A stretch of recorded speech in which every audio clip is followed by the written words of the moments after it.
In the desert of Baja California Sur, towns like Agua Amarga operate on a quiet rhythm. For generations, life in these rural villages has been defined by small-scale farming, fishing, and a close connection to the dry, beautiful landscape. But that rhythm is facing a severe interruption.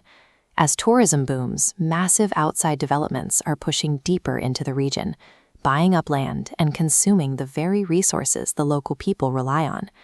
This creates a difficult dilemma for the families who live here. They want the jobs and opportunities that come with growth, but they also want to keep their homes and their culture from being erased. To navigate this pressure, Agua Amarga is building a new plan for survival, one that allows the community to grow without losing its identity to the next wave of mega resorts. To find that plan, they are looking at the oldest buildings in the desert, the colonial missions built over 300 years ago. The people who built these used a local volcanic stone called tezontle. It's filled with tiny air pockets that act like insulation. These thick walls keep the inside cool during the day and warm at night, providing a comfortable climate without any modern power. They also built elaborate stone canals that used gravity to move water across the dry ground. Every drop was captured and used, ensuring the community's gardens could survive the long droughts. These old structures show that surviving in a harsh climate is about working with the environment's natural limits rather than trying to ignore them. Today, most modern developments depend on a fragile power grid and expensive plants that pull salt out of the ocean to make drinking water. When the grid fails or the costs go up, the whole community is left at risk. To avoid that risk, Agua Amarga is moving toward decentralized infrastructure. Instead of relying on a distant, centralized grid, the town is setting up systems that allow them to generate their own power and manage their own water right at home. They are installing large solar panel arrays. These capture the desert's most abundant resource, the sun, and turn it into reliable electricity that doesn't go out when a storm hits the regional grid. To protect their groundwater, many families are switching to dry composting toilets. These use zero water to alborate, which saves thousands of gallons of clean drinking water every year, keeping the town's limited wells from running dry. By controlling their own power and water, the community gains a level of independence that massive outside resorts simply don't have. Part of that independence is learning to manage waste. In most towns, trash is hauled to a dump where it's buried or burned. In the desert, this pollutes the ground and creates dangerous fires. Agua Amarga is shifting to a circular economy. This diagram shows how the system works. Instead of throwing things away, the town treats its waste as a raw material that can be turned back into something useful. First, they are reducing waste at the source. By building community water stations where people can refill their own jugs, they are stopping thousands of single-use plastic bottles from ever reaching the village. Next, they gather up everything that can rot, like food scraps and cardboard. Instead of letting this material catch fire in a dump, they turn it into rich compost. That compost is worked back into the dry soil, helping it hold moisture and providing the nutrients needed to grow healthy local gardens.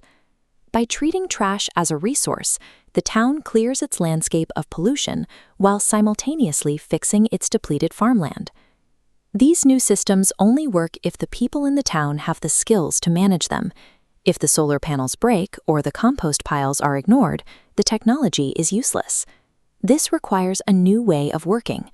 Many people who used to have extractive jobs, like intensive shark fishing, are now retraining as conservation guides and ecotourism managers.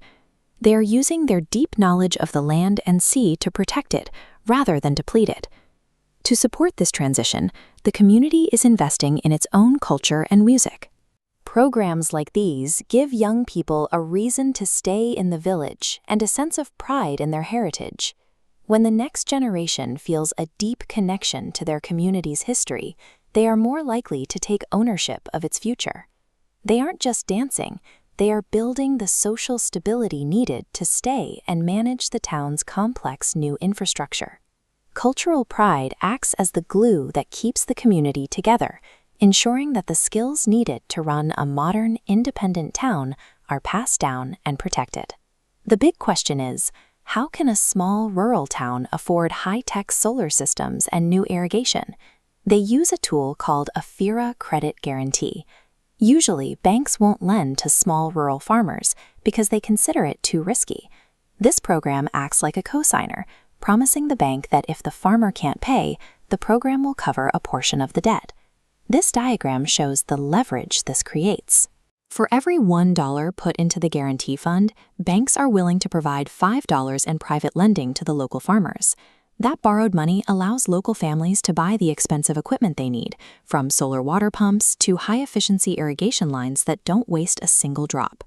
By using small grants to unlock larger loans, the community can fund its own transformation and create stable jobs that last for generations. We can see that this way of working with the land is effective because the data proves it. Similar programs have already been successful across millions of acres in rural Mexico. As this chart shows, farmers who adopt these sustainable methods see their sales grow by an average of 27%. At the same time, women have taken on 40% of the leadership roles in these local organizations. Because the town is becoming economically successful on its own terms, young people no longer feel the pressure to leave their families behind to find work in distant cities.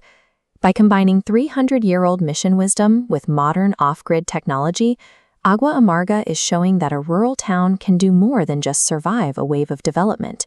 It can build its own path to prosperity.